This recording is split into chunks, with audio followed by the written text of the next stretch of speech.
got you. All right, so let's get back to you, back to Amorion Walker. So I talked about your initial recruitment. First, it was you were committed to Notre Dame. Then it was like recruiting picked back up.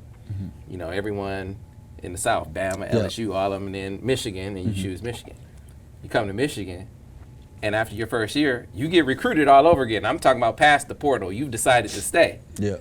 And you get recruited on your own team, on your own team, right? So you play it for Coach Bell at receiver. At some point, someone on the team said, you should flip to the other side and play corner.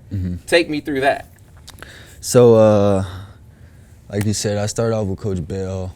You know, even from, the past year, like it was almost split down the middle. So we got offense guys telling me like, yeah, you can win the Blitnikoff Award. Like even JJ, he told me like, yeah, I believe you can be the best receiver in college football if you just stick with me. Then they got people on the defensive side saying like, yeah, you missing out on money. You can, break the bank. So I'm like, it's just head going both ways. Me and my pops talk about it a lot. And then I think towards last year, my dad really wanted me to be a receiver. It was kind of like, because he knew it was like kind of my first true love type thing. Then even though DB was the first position I've ever played in football. So, but it was kind of a true love thing. We got towards the end of the season, and then this conversation kind of get brought up a little bit more, and kind of start like, okay, we're gonna give DB a real shot, or at least think about it. And then as that goes, we're still trying to make a decision, whatever. I have conversations with both coaches. Both of them say I can, thrive in either position. Then I end up like, I'm gonna talk to Coach Walker. So I make a meeting with him, and he kind of like lays it down that I can either, mainly go offense and, be All-American, or he thinks I can go on defense and also be an All-American, or he thinks I can play both. But he said, as the condition of playing both, he would want me to primary on defense, and then like, have special plays to where like, okay, when they pick me in, then I know what I'm doing like there. So I kind of thought it over, and obviously I decided to take the defensive route. How tough was it for you to leave Coach Bell? It was really tough. Yeah, he gave me some stuff about it too. I felt bad. Yeah, I felt bad for like a whole like good week and a half. Constantly like I walk past him in the facility like, oh. But it kind of wore him back up. It's kind of like a little competition. I tell him I'm gonna lock his receivers up today, and then he kind of tells me like how they gonna go on top of my head. So we made it kind of fun so far. But yeah. So it feels like, look, you're a unique blend of size, speed, quickness at receiver too, right? But there are a lot of 6'4" receivers. Yeah. A lot of them, right? Maybe it can't move like you or jump like you, all of them, but a lot of 6'4" guys. Yeah. You could probably count on one hand the number of 6'4" corners. True. Yeah. So the money part of it, I'm talking about the long money, not right now. The NFL money part of it, where you see guys like Jalen Ramsey, who could have been a receiver. He's a corner. You look this past season, the guy I compare you to is Tariq Woolen. Yeah. He goes to UTSA as a receiver, and he's a 6'4", 170-pound guy, can run like the wind. Yeah, he can. But he makes the transition his redshirt sophomore year. Yeah. And then last year he's drafted in the NFL in the 5th round. Yeah, right. But years. But he goes and he is like the defense, player of the year. Yeah. All rookie. He goes crazy. Yeah. At 6'4", 210 pounds, ran at 4.2, 740. It seems like that's you. Yeah.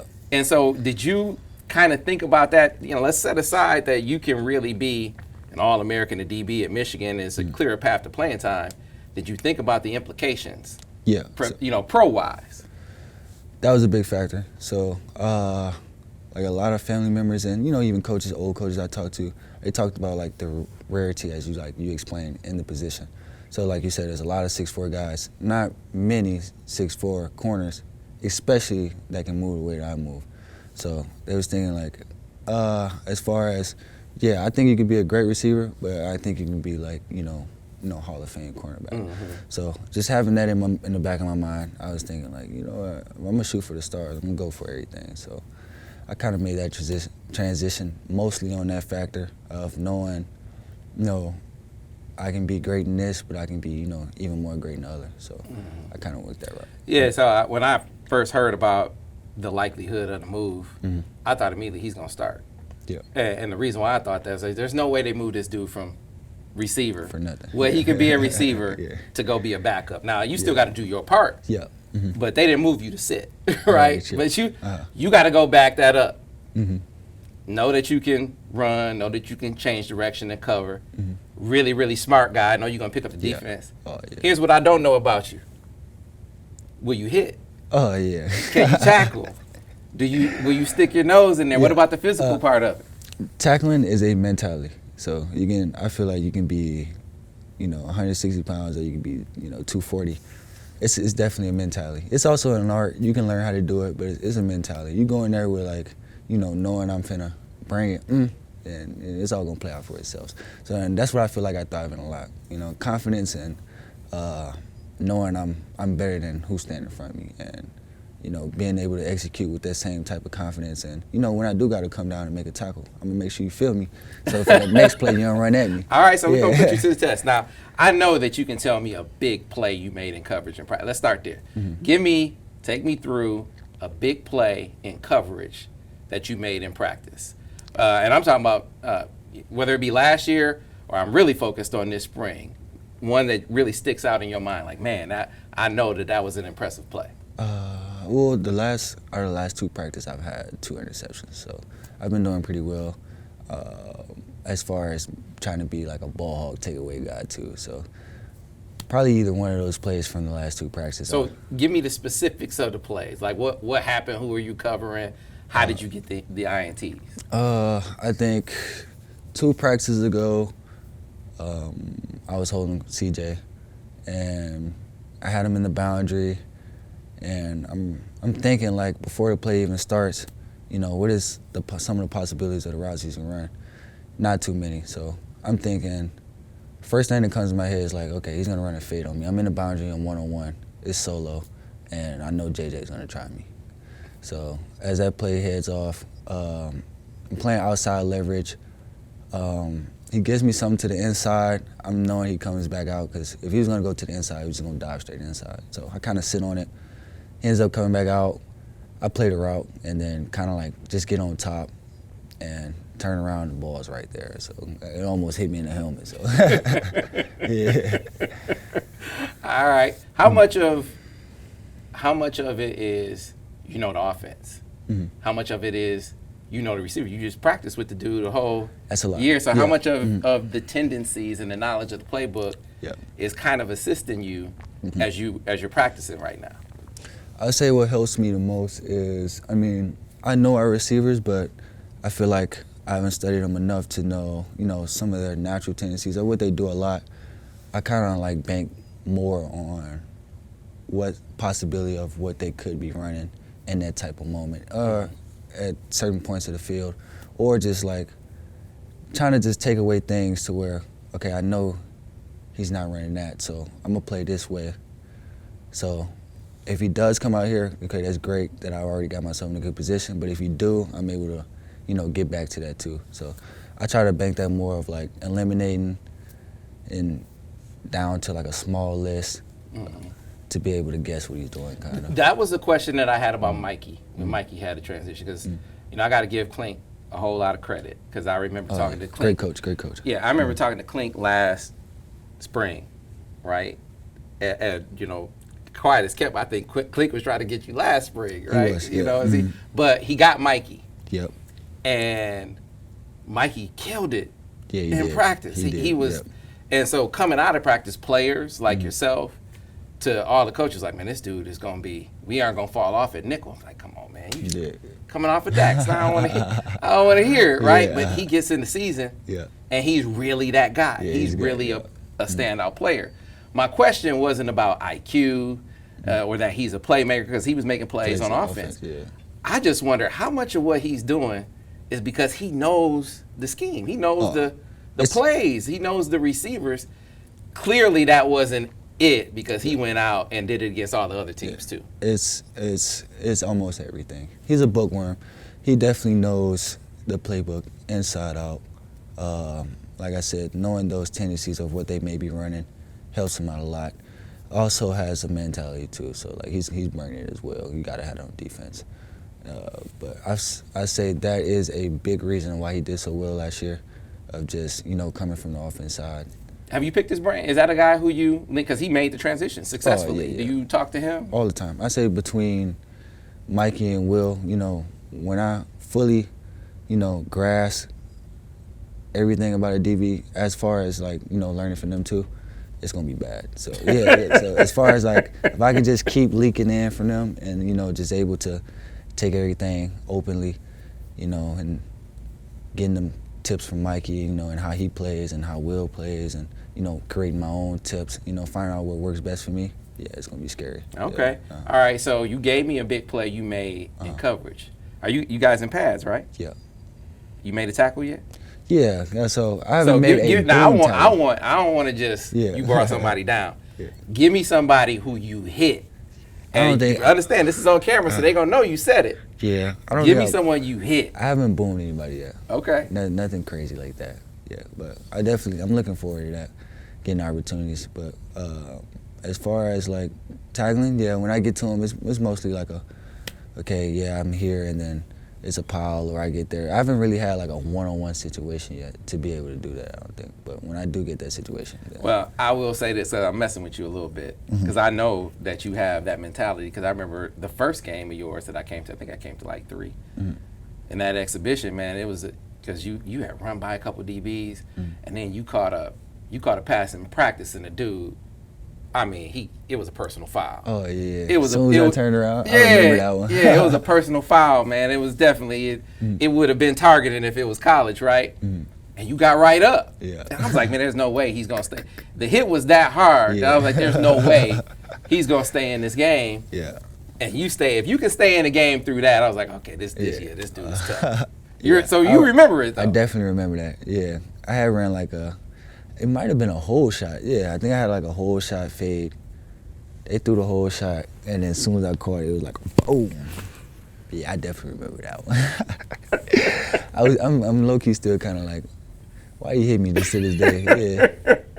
And it was an exhibition too, right? Yeah, like, what you doing, and man? It was, Like, what we doing? But I think they were in their feelings a little bit, because, like I said, Arch came out and threw a bomb, and then from that point on, he didn't do anything in that game. So, they might have been in their feelings a little bit.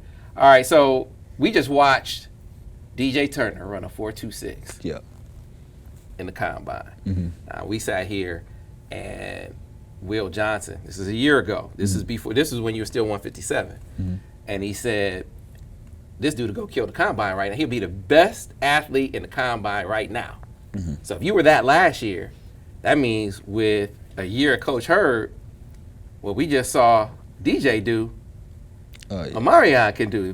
Mari can do that. I mean, if you in a foot race with DJ Turner, I'm going after that. How's that working out? I'm going after that. Did you ever race DJ while he was here? I think me and DJ ran a few times. DJ was probably the fastest person on the team last year. I'd probably give myself 2 from last year.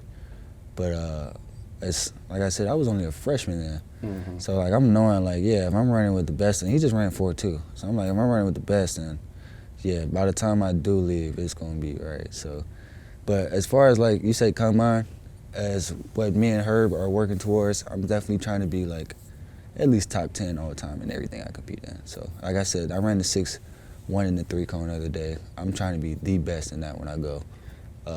As far as 40, I definitely want to be 4.2. Broad jump, it's gonna be over 40, and probably like the 44. Well, I jumped 43 last year. 43 last year. 43 as last a freshman. year as a freshman. Yeah. So I'm trying to like, add a couple inches on that. Shoulder's pretty good. I've been in like 3.9, 3.8 range. Got to get that down if I want to be top 10. These numbers are all like elite NFL combine numbers right now. Forget college.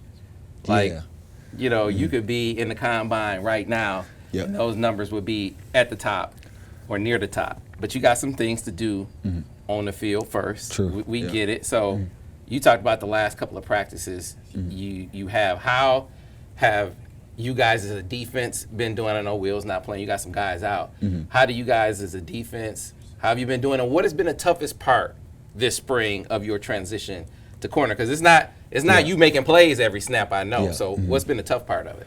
I would say, well, to answer your first question, as a defense, I feel like, we becoming more of a tight-knit defense every day. Like I said, Will's out, so me and some of the other corners are like, trying to be able to, lock that other position down and, being the staple while Will's not here. Because somebody got to take that role, so I'm like, shit, I'm going to take it. But just between that and having Mikey trying to lead and, pitting everybody, in the right position to succeed, I feel like we get better every day, and it's just a work in progress. And as spring prices go up, the better it will be.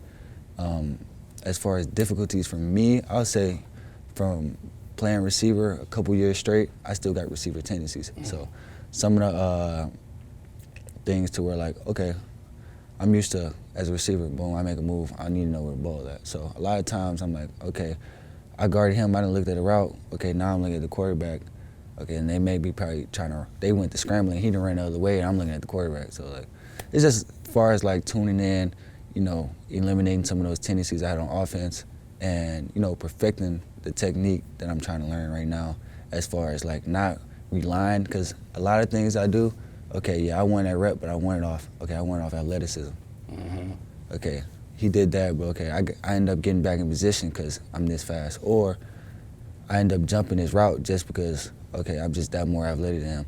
But as far as like when I able to tune in the technique first and then add the athleticism, then that's when I think everything's going to really get to clicking for me. So how much of the playbook, because you said you only had a fraction of it last year, obviously, defensive playbook. Yep. Where are you as far as you feel like you know the whole playbook? You feel like you're 80%? And where would you feel like you feel like we that? haven't really put in the whole playbook as far as what we put in now. I feel like I got a real good grasp of it, even more than what I had last year.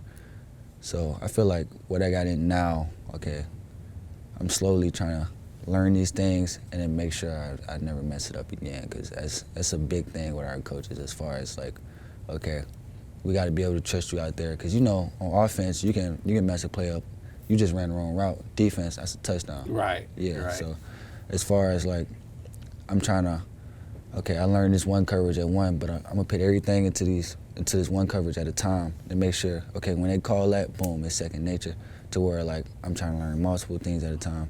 So as far as like time-wise, we've been putting them in a good time frame to allow me to be able to get in there with Clint all the time, come in the morning before class, or like, re-go everything, or just ask him when he got time to hit the field, really walk through it, because I'm a visual learner, and I listen to it too, but like, I really need to be doing it out there to, correctly learn it the right way out there. I don't want to learn it. So as far as the playbook, I feel like what we got in now, I'm learning pretty well. It still got things that I'm gonna put in, so I see how that goes, but as far as now, I think I'm doing pretty good.